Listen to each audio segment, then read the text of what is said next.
Okay, I think we're about ready to get started. I'm sure a few folks will continue to join us. So thanks so much, everyone. Welcome to today's Theory to Practice webinar. Our role as a public university is to talk about important ideas and plant seeds for courageous action. Theory to Practice is an ongoing discussion series hosted by the Evans School of Public Policy and Governance that brings together academics and researchers here at the University of Washington with practitioners in the field to explore key policy, governance, and other social sector topics. I want to welcome you and thank you for joining us today for a discussion on leading people in a post-pandemic world. Just a few housekeeping items as we get started. This session will be recorded and posted to our website for viewing after the event. We're using the webinar format today, so please feel free to add your questions using that Q&A function you see at the bottom of your screen. Add questions at any time throughout the discussion, and we'll save time during the second half of our hour to dive into your questions. Also, if you have any resources you'd like to offer to this group on this topic, please feel free to add them in the chat. We'll be collecting resources mentioned by our panelists, as well as all of you, to share back to you in a resource document in the next couple of weeks. Before we begin, I want to start today by acknowledging the Coast Salish people upon whose land we study and work here at the University of Washington. Their ancestors have resided here since time immemorial, and they continue to live in this place today, deeply rooted in their cultural traditions. We also acknowledge that this country was built from the land theft and genocide of Indigenous communities and the enslavement and forced labor of Black people. I know these acknowledgements are a small gesture, but in making them, we recognize our responsibility to learn and share this history and to build relationships where together we can build a more just society. And as we move into our topic today, I really encourage all of us here to hold that center as we reflect and consider, particularly as leaders, how we can advance equity and justice in all of our work in our organizations. So I invite you to do that with me today. Okay, so now we turn to the topic of our session, leading people in a post-pandemic world, which particularly as it relates to the public sector, but I am sure the things we'll talk about today are going to be relatable no matter what type of organization you work in. I want to start by framing that we are certainly not post-COVID, right? Rather, we've moved through this acute period of crisis and disruption that was brought on by COVID. And now we find ourselves in what some people are calling the new normal, right? There are new ways of working, hybrid, remote, and there's new ways of being in the workplace and leading. And this has brought both challenges and opportunities. So I'm looking forward to diving into today's conversation and hearing more about what research has illuminated and what our practitioners are doing to move through this. We're going to start with a quick round of introductions. I'm Lauren Domino, the Assistant Dean of Advancement and Innovation here at the Evans School. I'm also an Evans alum, so shout out to all my fellow alumni out there. I am joined by an esteemed group of panelists today, and we'll take a moment to go around and have them each tell you a little bit more about themselves. So holding down the federal perspective, I'm pleased to welcome Lisa Pearson. Lisa, maybe in a few sentences, could you tell us a bit about your role and maybe some of the intersections on this topic at a high level? You bet. Good afternoon. Thank you, Lauren. I am Lisa Pearson, she, her pronouns. My official title is that I am the Regional Commissioner for the General Services Administration's Public Building Service in Region 10. What all those words mean is that I support a team of about 250 people across Alaska, Idaho, Oregon, and Washington who are striving to meet the federal real estate needs of other federal agencies. And I think for this conversation, I kind of bring two perspectives. So I've been a manager, supervisor for over 20 years in the public sector, specifically in the federal government. So certainly have that perspective. And I've been working with a distributed workforce for about 15 of those years.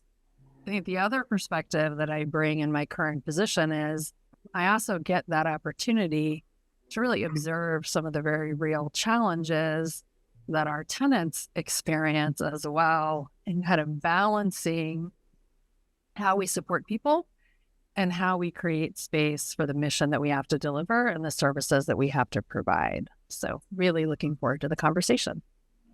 Thanks for joining us, Stephanie. Or Lisa, I'm already on to my next one. Well, with 30 years of municipal government experience, I'll now turn to Stephanie Lucas. Can you tell us a little bit about some of the hats you wear? Absolutely. So nice to be here. I'm seeing some familiar faces and names in the chat. So happy to be here. I'm Stephanie Lucas. I'm the Deputy City Manager at the City of Kenmore. I'm an Evans School alum. And I even got married in Tarrington Hall. That's a story for another time, but I have deep connections. And so does my husband to Evans School. And I'm also the president of the Washington City County Management Association. There is an Evans School chapter of the WCMA. And so represent cities and counties from all across Washington, leaders in this challenge of how do we pivot? Because you're right, the pandemic isn't over, we're just in a new phase. And what does that mean? And how do we lead effectively? And how do we learn from that experience and move forward? And so I'm looking forward to this conversation. It's going to be really fun. I think we're going to get a lot of good questions too, which I'm also excited about. Thanks. Happy to be here. Well, joining us from the Evans School's faculty is Siba Bishu. Siba, I'm so glad you could be here. I'm hoping you could tell us a little bit about your research and background, and particularly, I know you did some research about how municipalities responded to this COVID, acute COVID crisis. So I'm so excited to hear more from you and maybe some of the themes that you saw emerge in your research as you looked at a lot of different cities.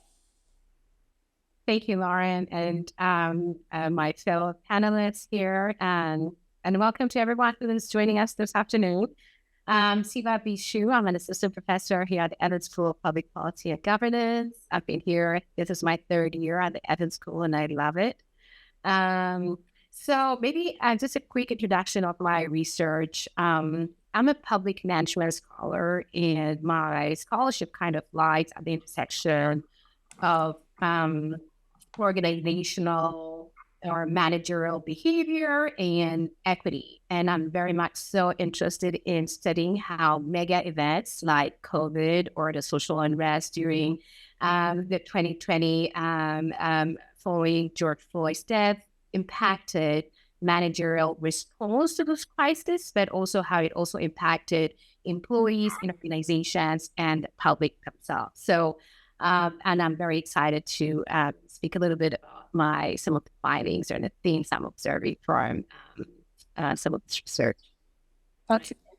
Well, maybe we'll go ahead and dive in there. I mean, I think you could really set some great context here as we talk about what's happening now, but some context of what were some of from your research, what did you see emerge? A couple of themes maybe that we could dive into. Absolutely. Thank you, Laura. So COVID-19, the pandemic, and particularly, and I think you set the stage rightly so earlier, at the early acute stage, like the crisis mitigation stage of COVID-19 pandemic, really, so we consider in your work, I consider it as a mega event that disrupted how organizations actually operate on their day-to-day, right, in their day-to-day business, right? So it impacted, I consider it in the ways that impacted the future of work in government in two ways. It affected both those who work within the organization and also those who interface with government, the public, level bureaucrats or service providers. So looking at internally within organizations, I see that, and what I see from my work, and maybe I should give a quick introduction of my work. So what I did in the last, about 2.5 years ago, I engaged with city managers. It's the largest study to this date on city managers. I engaged in about 100 in-depth interview with city managers from across, with about 143 city managers from across the United States. And one of the questions that I asked them during these interviews was how they managed through that early stage of the pandemic or the COVID-19 crisis. So what I have observed is that for managers, there were two ways that COVID-19 really changed the future of work and how we do business in government in two ways. So it impacted managers, but it impacted employees altogether. But the ways that it impacted employees also was a concern for managers. So let me highlight 2 points here, right? So what I'm observing, or an major emerging theme from my research, is that this shift, or local governments, particularly in this case, shifting from a traditional coming into the office, kind of doing business, into and pivoting into telework, almost 100%, except for certain services that directly require service providers to come into office, had required managers to have soft skills that they may not have relied on, in their past, or their usual day-to-day experiences. And this soft skills require them essentially sustain their engagement with the public, with their employees and the public, right? So this is communication skill, right? And how they communicated has changed drastically. But what I was also observing, and very interestingly, is that not all managers relied, have the skills really well developed, like this interpersonal skills well developed. So for some, for example, what I see, particularly this gendered pattern that I see in my work, is that for managers that adopt, or that rely on communal approach to managing or leading, that interpersonal communication, interpersonal engagement was a core part of their management style.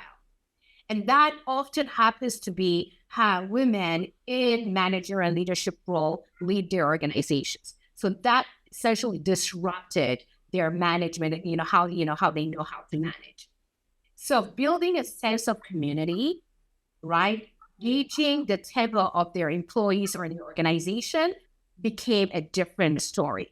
So relearning that became challenging. So this telework, or changing the way we do business, really would impact, it had disparate impact on, of course, depending on the manager style. So, yeah, so let me take a pause here, and I'll be happy to talk more about it. Oh, yeah, that's great. I am curious. I'm here. So it sounds like, particularly depending on your style, the shift to fully remote work was potentially more challenging, or you had to be adaptive. Yes. And I'm curious, because we may be out of that acute, immediate pivot, but I think most of us are still working in, at the least, a hybrid situation, if not some municipalities and agencies still being fully remote. And I'm curious to hear, maybe we could start with Lisa, but to hear from Lisa and Stephanie a little bit about, where are you now? How are you showing up in sort of a managerial style, if you will, that's working for this new setting that we're in, where we're maybe doing a little bit of both, or still being remote? Yeah, I think Siva's right on about the need to kind of expand the skill set a little bit as we moved, both because of the particular crisis we were in that was so personal, right? Health and safety is such a personal thing.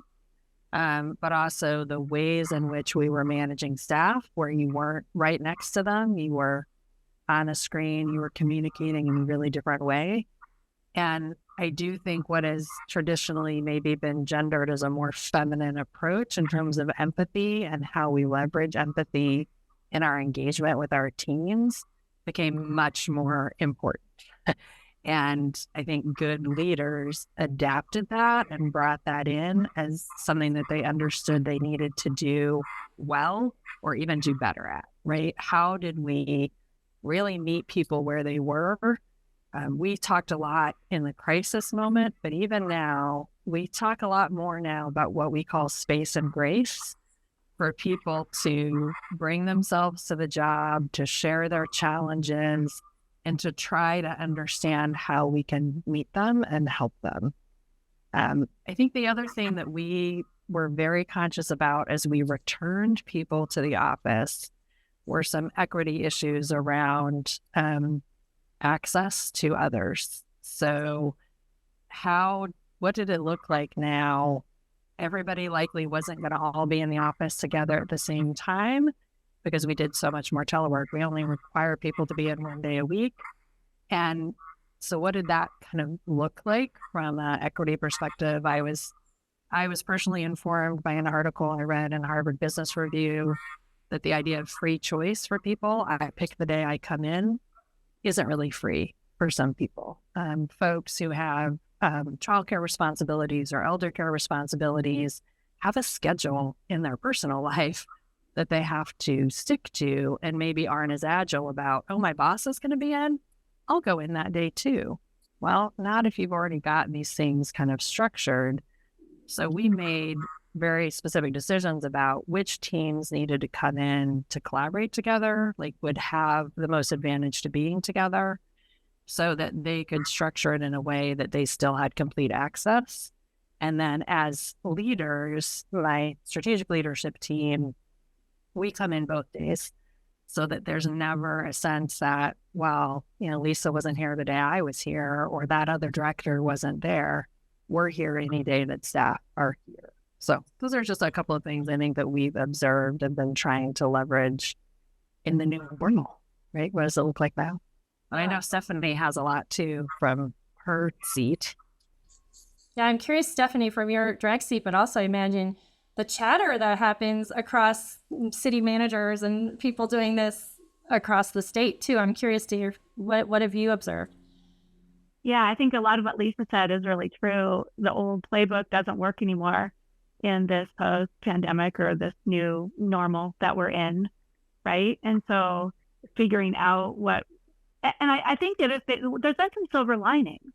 I think Lisa started to hit on some of it. I mean, I feel like the blurring of the lines between like in traditional workplaces pre-pandemic, talking about your family, your pets, or just, when we were 100% Zoom, you were seeing people's cats go across the screen and their kids were in the background. And I do feel like there has been some really positive aspects of that still that I think have permanently changed us. I think it's more accepted and embraced even. And certainly in like our organization, the City of Kenmore, I feel like we're a lot more open to, more about people's families and their pets. And we're talking about that. And it makes it safer to say, hey, I need this time to do this, or I need to, if you're able to do that with the nature of your job. And so my team, we've really done that really well. We make sure we always come in on the same day every week all together, so we can have our team meetings and we do celebrations and we have certain training that we all do together. But then, yeah, it really does vary based on what people's jobs are. I also have the police under my portfolio. So obviously, that's a different type. So, I'm looking at professional staff who have more office jobs, and then you've got police. They're out, obviously they never were able to telework, and nor would we ever want them to. And so that's also to Lisa's point about equity and managing people's expectations and how do we provide support to everyone, given the nature of their jobs. And that's true. There are a lot of in-person jobs that had to continue during the pandemic in our city and in cities and counties all over the state. And that was a really big challenge. And how do you provide the right safe equipment and materials for people to feel like they can perform those jobs? And now, yeah, there are these ongoing conversations about how do we make sure we're thinking that through and equitable and supporting all of our staff with the work that needs to get done. And that is a conference. It's funny, we're planning our summer conference for the Washington City County Management Association, and we're having a remote work session, which is funny because if you'd asked me a year ago, I'd be like, oh, by that time we'll have...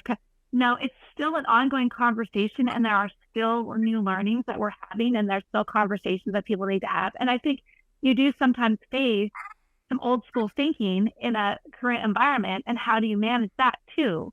Because I think, there is, certainly I've recruited and hired people, during this time, and there are people who've said, partly why I came to work for Kenmore is because I know there's this ability to have a hybrid work environment. So that is tangible, and that is something that people are looking for. And I think that will be hard to recruit people if you are, in state, if you're in a city and your neighboring cities are all hybrid, and you're expecting everyone to come in full time. I think that's just going to be a unique challenge that those types of organizations are going to have to confront and figure out.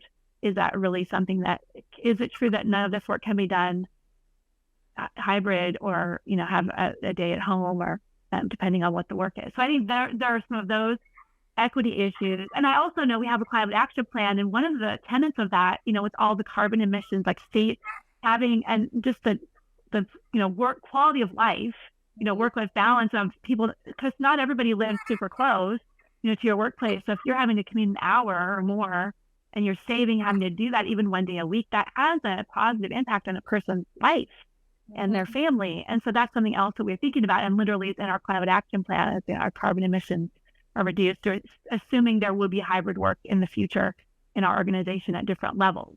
Now, I will say we did a teleworking agreement that we came up with HR. And so every employee has one of those. And so you work with your direct supervisor to figure out what works for you, the type of work you're doing, the role that you play, and then your department and what those policies are. And each department handles it a little bit differently, but every employee has a teleworking agreement. And we look at those every year as part of reviews. So, or if, they need to be looked at other times too. And then when new employees come, that's a conversation that we have. It's like, here in your department, this is what is expected and this agreement. And so then everybody also knows where you are, because we also had issues in the pandemic. And like when we were first coming back, when Lisa was talking about, I remember so clearly, and our front desk would be like, I don't know who's here. Like somebody's asking I don't know who is in the building.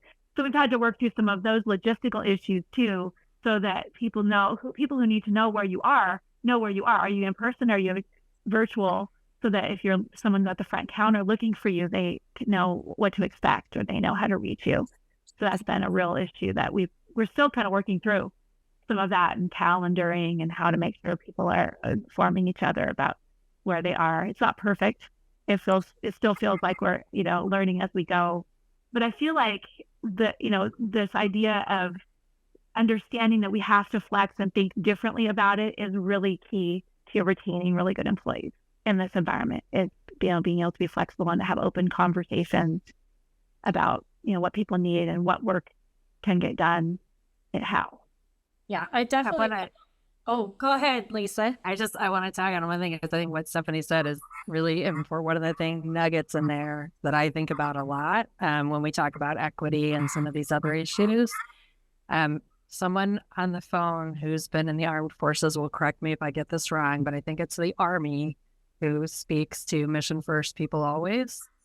And that little bit of tension around different people do different jobs. And so your police officers have to be on site. Building managers don't get to telework. You have to go into the building every day. Back office functions get a different mix. And so even from that perspective, like that tension sometimes around why do they get to do this and I don't, is real, and I think became a little bit more challenging as we expanded some of those hybrid options across different kind of positions. Well, so Stephanie, you also touched on two things. One I might put a pin in to come back to in a minute, which is I think there's also a segment here to explore around just onboarding in this environment, right? We have so many new people joining and so much change in the marketplace. So I will put a pin in that one to come back to. The other piece that your comments started to move into was the service delivery that both of you have talked about, right? Because it's different if you're a police officer, et cetera.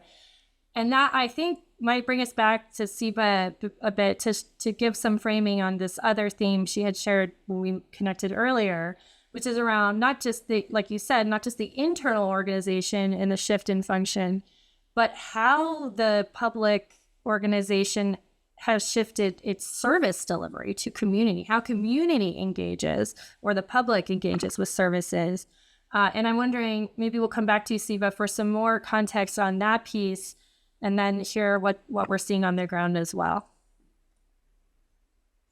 Thank you, Lauren. Let me say a couple of points from based on Stephanie and Lisa's, what they shared. So I think it's very important to embrace the silver linings that Stephanie both, was mentioning.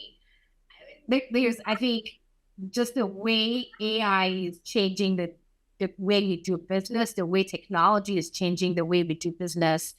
in government and outside of government, I think this is here to stay. And from my engagement with city managers in my research, despite the disparity in how it may have impacted them, their organization, their managerial experience at all of them, I would say 100% of the city managers say telework or technology adoption in our day-to-day operation is here to stay. And most organizations almost all have done significant investment to prepare the infrastructure.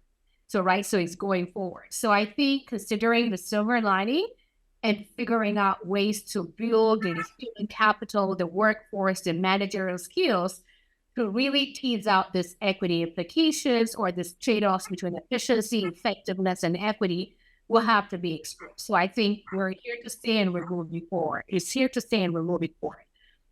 All right. So when I look at, and I think this is very critical for local government, and I would love to hear Stephanie's perspective, because really local governments are really where the rubber meets the road for government, right? So, and they were, the first respondents to meeting the needs of the people.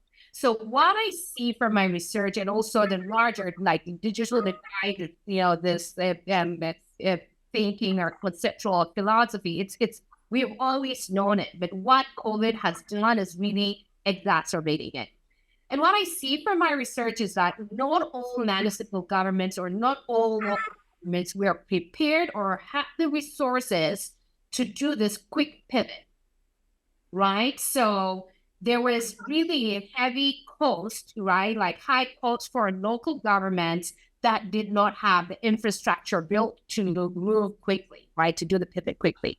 So there was this large cost, and some were able to pivot it when they had the resources, but others that had limited resources, and often communities with, lower means, communities with larger marginalized communities members were the most impacted, right? So that really exacerbated the equity implication of the pandemic. But what that also means is that if they were not able to quickly pivot and kind of adapt to continue their service delivery, it means that community members were not able to receive critical services, right, for their day-to-day needs. So it really did exacerbate that. So, and then the other, so the digital divide idea is where even when organizations were able to do that quick pivot, preparedness, that not all community members had the skills and the know-how to use those services, like to jump on e-governance or to jump on relying on technology to receive services, right? A lot of people, particularly, and often the lower SES communities were specifically, disenfranchised or further marginalized. So this pivoting into, tele service delivery in local government. So that was a major challenge, particularly for city managers in communities where there was a larger, disparities in community needs. So let me take a pause there, and I'll be happy to talk more about that. Well, I think that might set up, I'd be curious to hear from Stephanie in particular, knowing there was maybe some immediate gaps probably in this both internal transition pivot, but in finding ways to serve community. But where are we now in 2024? What are we seeing in terms of, this speaks actually to one of the questions in the Q&A, but around access. Like, have we actually seen that some of the changes we've made in technology have increased access, or have they maybe exacerbated this divide between folks who may not have internet or computer, that kind of access to our services? So I'd love to hear more maybe from Stephanie on that municipal level. Yeah, a couple of things come to mind. I mean, one is, and Siva, what you were just talking about. So we just, in Kenmore, did a human services needs assessment, and where the final report's going to be presented next month. But this idea of navigation, assistance needed for people who don't have technology, don't have access to be able to navigate systems and get access to support to meet their needs, is emerging as this top theme. So I just want to center on that directly connects with what you were just saying about thinking about how do we serve all of our community members, including those who aren't tech savvy, don't have all the technology tools. And another thing that I will say, so when the pandemic happened and we still had, council meetings continued, but they were all virtual. And then we've now been thinking about, okay, as we're back in person over the last year or two, what do council meetings look like? And then managing these hybrid council meetings, we had to add a deputy city clerk to our team because it's a body of work. Managing all the online commenters, and there's a whole, flow of how to do that. And then we have in-person people wanting to speak and managing the time. And then we do pre-registration for online because we did have an unfortunate incident with someone with hate speech that came to and so we had to pivot. And that's been an issue that there have been webinars and discussions at local governments about. So now we're providing, which wasn't something we did before, was if you wanted to testify, you wanted to say your 3 minutes about anything in council, you had to come in person.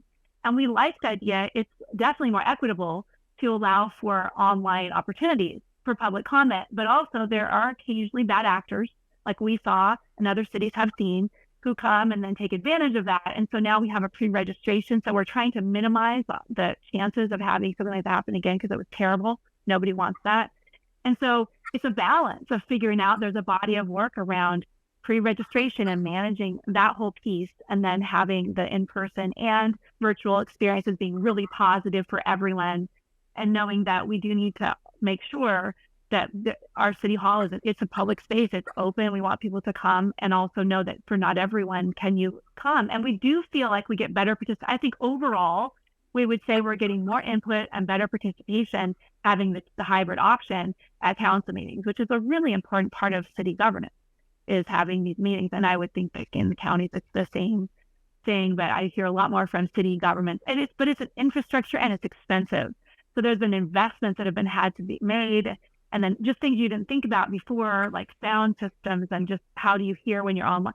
Just a lot of tinkering and maneuvering and paying for services to make sure the experience is equitable and positive for everyone. So that's been a huge body of work for us at a city of our size of about 24,000 people. It's a big investment that we're making, but our council feels really strongly that they want to make sure we have a hybrid is here to stay for council meetings. And that goes for planning commission meetings too, and other types of meetings that we hold. So yeah, we just, it's been fascinating to watch.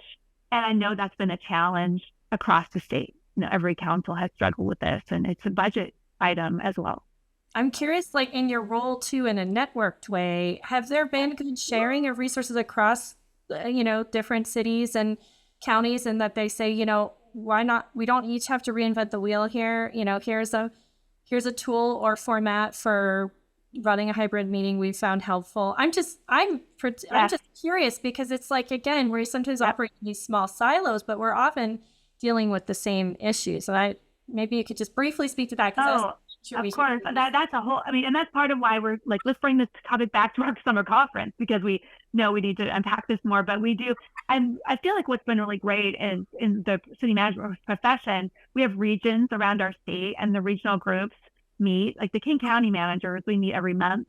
We get together, hybrid usually, but sometimes they're in person mostly, but it is mostly hybrid. And it's been a really powerful place to share, these experiences that we were having, or these unfortunate incidents, and like how are people managing that.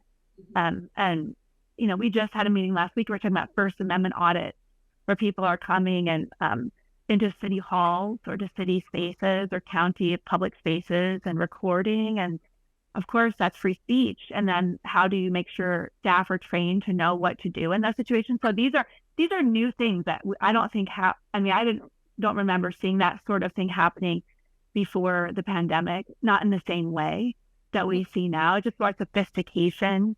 And I would also say there's social media, right? So there's like how communication happens about what local governments are doing has changed. And that's another whole piece that we're pivoting and thinking about, the role of social media and how do you combat misinformation? How do you combat accurate information through the proper channels, like official channels, And so you want people to go there. And so using these tools, and we have purchased a tool that will allow us to have more dialogue, back and forth dialogue with our community members through our channels where we can share information and facts, and then also like honor that there is conversation happening in these other spaces on social media. And how do you also say, well, we have a great and engaged community, and how do you make sure that they're tapped in to the right information so that there's, the rumor mill doesn't get out of control.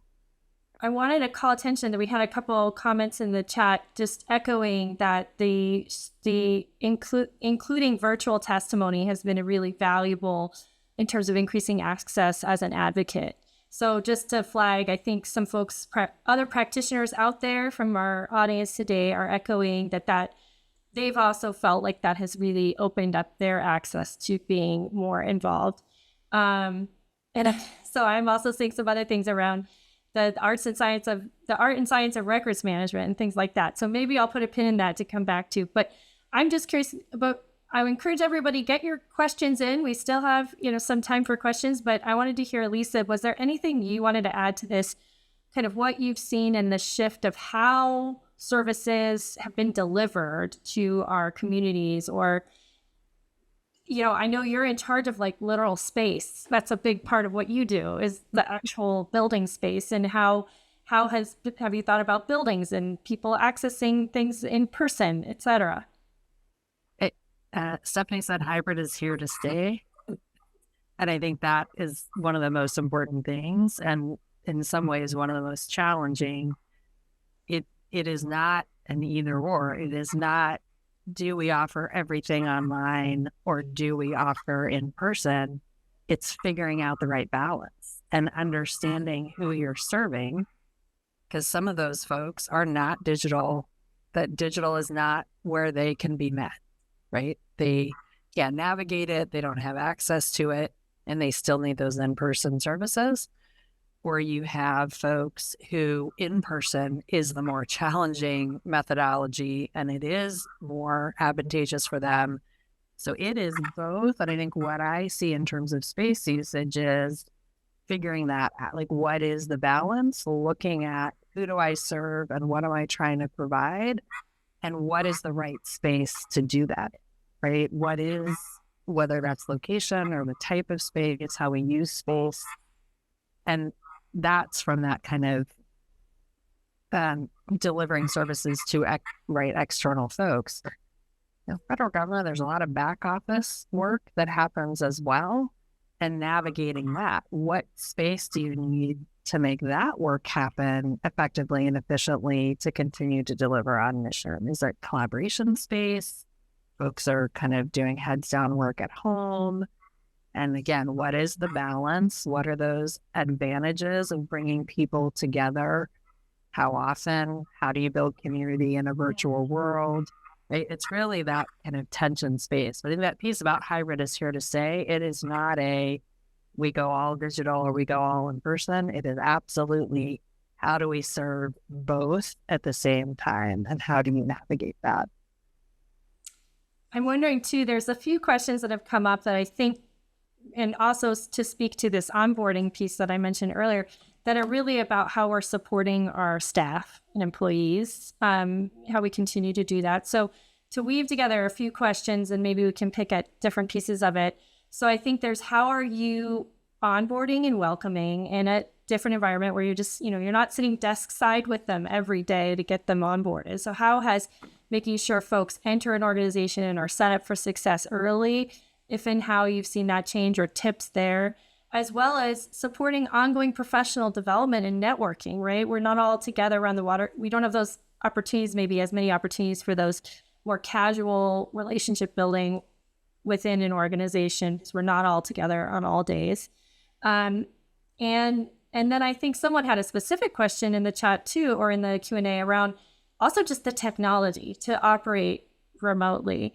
I vividly remember like the end of February where I was told, take your laptop home. We'll be remote for like 2 days. Don't take anything else from the office, just your laptop. And then I'm sitting on like a folding table with like a folding chair that's like hard as rock and hunched over for weeks and weeks until we finally realized, okay, I better go in and get my second monitor and my chair. And, but I'm curious, like, this is kind of a suite of things, how we're supporting people. And Siba, feel free to chime in too about, on the employee perspective, anything you've seen about who was impacted or equity concerns there. I would love to make sure you're still woven in with any of the research nuggets you have there.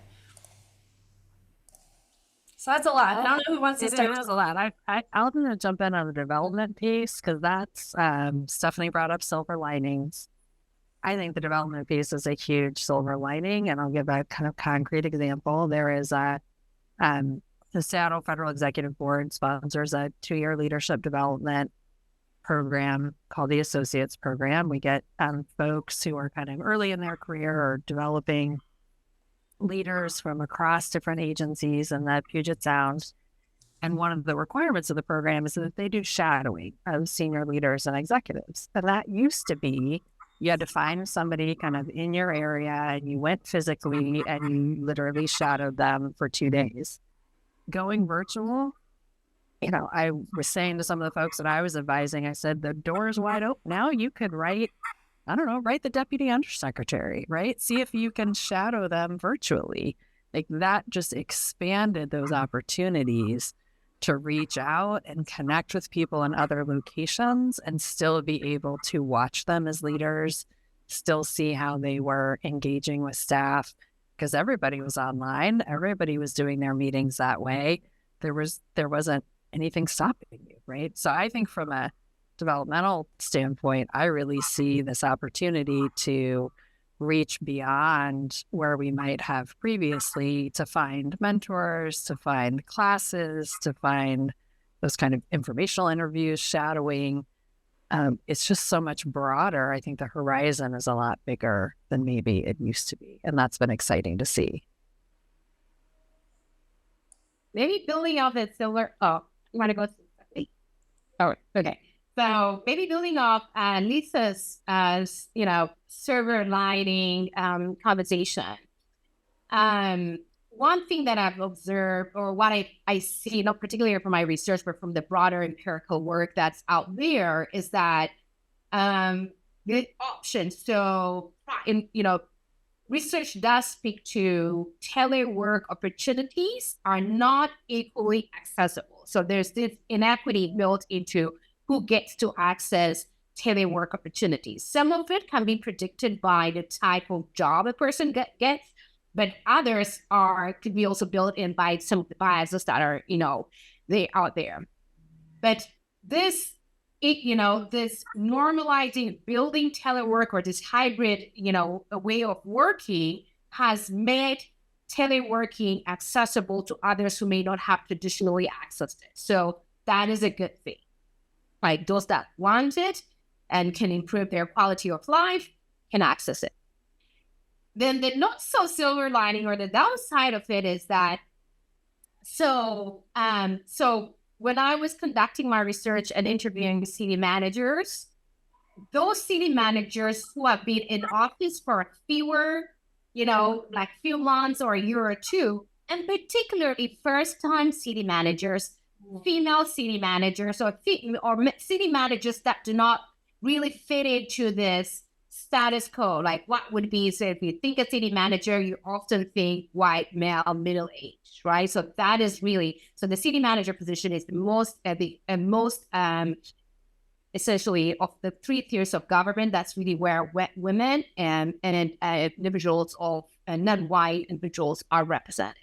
So those that have been in office fewer, years or months, the most challenge in getting grounded and moving forward in providing that that leadership. So, so that was why. And then also for the larger workforce, what I think is,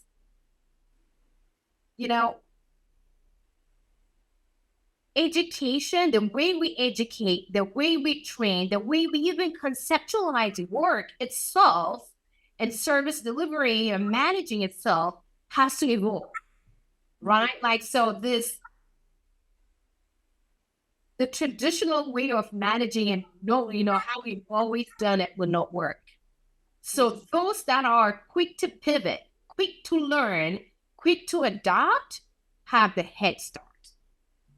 But then it makes us think as an education, place of education, being part of at a school, like we think about, okay, how can we train our future managers, our public servants, to be critical thinkers, agile, adaptive, right? So that they can meet the need of the time, right? So those are some things that I think of. That's great. I mean, and that speaks to just your point. I think then continuing to invest in our people and their growth and learning is just that. We have to say you need to stay fresh and you try new things and put new tools in your tool belt, so to speak, so that, and we know, I'll just say from some other research we were looking at, the public sector underinvests in professional development, like significantly. If you look at what the business sector, the private sector is spending on training their managers and leaders and all the professional development opportunities that are available, we are underinvested in this space at a time then more than ever we need our leaders to be adaptive, right, and have that really adaptive leadership skill set. So I'll pause there, but I'm just curious if any reflections from what Siba shared there. Maybe Stephanie.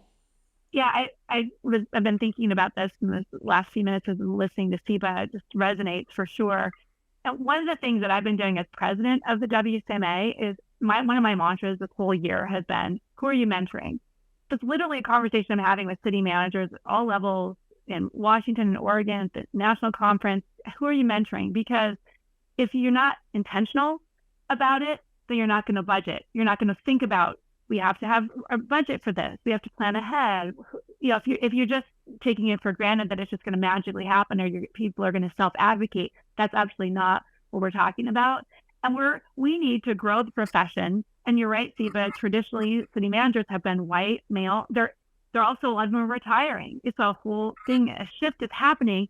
And so how do we grow our membership in the WCMA? And so what I've done, I've had a huge push this year. We're like breaking records on our membership because we're adding more associate members and these packages that we put together. That was a creative idea that came out of our financial sustainability conversations as an association, but it's key to our future.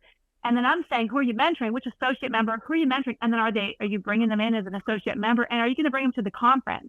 Because I will say we're having record attendance at our conferences because I think people are so desperate and thirsty to be back in person with each other at conferences because we, canceled conferences during the pandemic in the heat of it. And then, last year we were in Spokane. It was so great to see so many people there. So I think that's a lot of it. And just making the content at professional development opportunities like conferences really relevant for the members is another piece of it. I just want to add one other thing that we're doing. We have what's called the Northwest Women's Leadership Academy, and it is sponsored by the WCMA, and it is a professional opportunity for local government women and non-binary individuals who are looking to progress in their careers and grow and, think about what's next. And, pre-pandemic, it was all in person. They were Fridays and it was very scripted and it was wonderful. And then cohort 2 had to pivot because March 6th was this March session and it got canceled. And then it took another year before we graduated that second cohort just because we were, everybody was so struggling to hear just several points that people have made in this conversation, how hard that was. And now we have locked into an in-person opening retreat, an overnight retreat. So people meet each other, they bond with each other, they get their small groups cemented. Then we're virtual, and then we come back for an in-person graduation. So we kind of have a hybrid for that even. And I think that's the sort of thing. And I'm hearing from participants who live in Eastern Washington, because it's a statewide academy pulling local government individuals from all over the state. Because we used to have host families, it was super complicated. The people had to take, it was like a lot of driving. And so this, I think, has equalized or leveled the playing field some, so it can pull more and provide more opportunities in this particular academy for people from all over the state and not just like Central Puget Sound, where it's easier for those of us in Central Puget Sound to drive or get transit to a city hall somewhere where we were having our training session. So I think that's the thing. I think we're seeing that a lot more is even professional development opportunities are moving to more of a hybrid format to just respond to the realities of the participants. Lisa, I saw you come off mute. You have something to I add? did. Well, and I'm looking at a question, so I don't want to steal your thunder, Lauren, but I'm looking at the question about, when people have to come in, whether, if it's on a periodic basis, and hearing Stephanie talk about these conferences, and I have observed the same thing, that those in-person meeting opportunities, like everybody wants them. And yet it is different and it is exhausting for a certain portion of the workforce. So I'm someone who actually does believe in the power of kind of human connection, and that coming together periodically is a really good thing. There's a lot of, if you read some of the things about Zoom fatigue, there's a lot about the fact that you can see my hands because I'm a speaker like that, but you're missing so much of my body language, right? Because you only see this one little piece and you can't track all the body language that you can in a room on screen. But I think being sensitive to, we try to really balance when we bring people together. First of all, it's my job as a manager to be very clear about why I think it's important and what the objectives are and what we're there to do. There shouldn't be anybody in the room who's scratching their head and saying, couldn't this have been a virtual meeting? Why are we doing it in person? What is different? What does it look like? And then creating space for folks, making sure we have lots of nice long breaks. We have mixes of big meeting and small breakout where they might feel more comfortable speaking or sharing and contributing, and really being sensitive to those different kinds of styles. I think that it's become more critical than ever that we look at that and pay attention to that and how we kind of engage if we're making a deliberate decision to have 100% in person for a particular reason.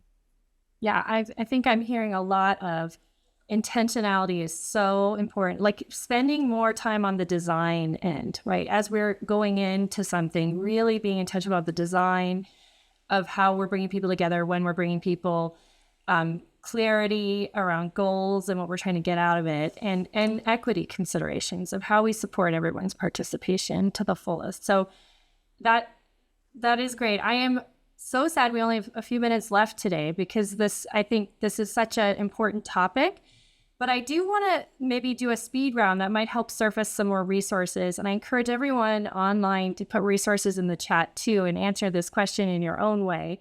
But I'll do a little speed round with each of you to think about, amidst all this change and the ongoing change. Change is not new. It's been here always. We've just saw one of those big events more recently. But amidst change, how do you as a leader stay centered, stay focused on your vision and how you show up for your people? Do you have maybe a personal practice, or has there been anything formative, article or book that you've really found useful as you frame your thinking on this? But how we show up for our teams is really important and sets the tone. So I'm curious, as leaders, as faculty who are engaging with students, inspire students, how are you staying grounded amidst all this change and focused? I can start by sharing. I have a daily gratitude practice, and actually, I'll put it in the chat. But I have I don't know if you guys can see this, but I bought one of these for every member of my team. So it's a good day start with gratitude, and it's just format, and it's pretty simple. It's brief, but I implemented this during the pandemic because I was just like everybody else, this is really hard, and this is really hard to lead in this environment, and et cetera. And so this was one of my solutions was, and I learned about this through a coach that I also highly encourage people to have, an executive coach that you have that can support you, because that was someone that came in really handy for me during the pandemic, and she helped me with this gratitude practice. Another thing I would add, the Book of Boundaries. Can you see this?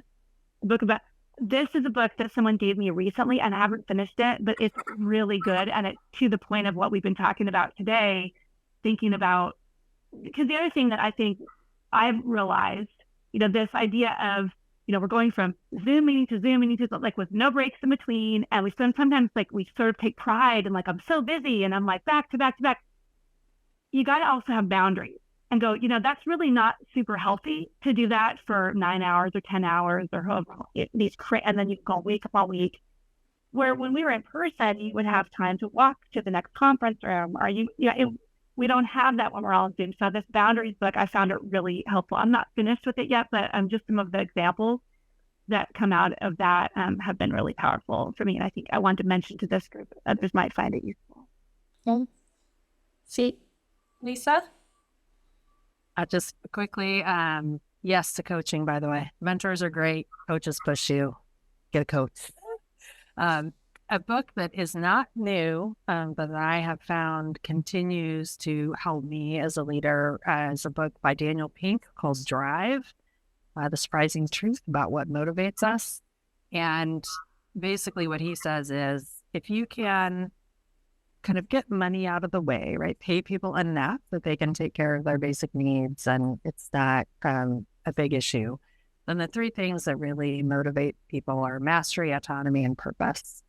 And even as I think about navigating the hybrid environment, as I think about how to help folks kind of bring their fullest, truest, best selves to the workplace, I still think about those things. How do I use this environment to allow you to develop and demonstrate mastery? How are we leveraging this environment to give people autonomy? And how do we stay connected to purpose, right? So for me, that's been, again, I read it years ago, but it's just been a great resource for me forever. Siva, there's a lot of change at the university right now, a lot of things happening here, but how are you staying grounded or focused?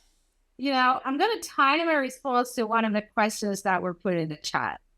And that question was, someone was saying, I feel like there will be a next big change coming. It will disrupt like what we're trying to settle into right now, but I don't know it. What that, so I don't know what could that be.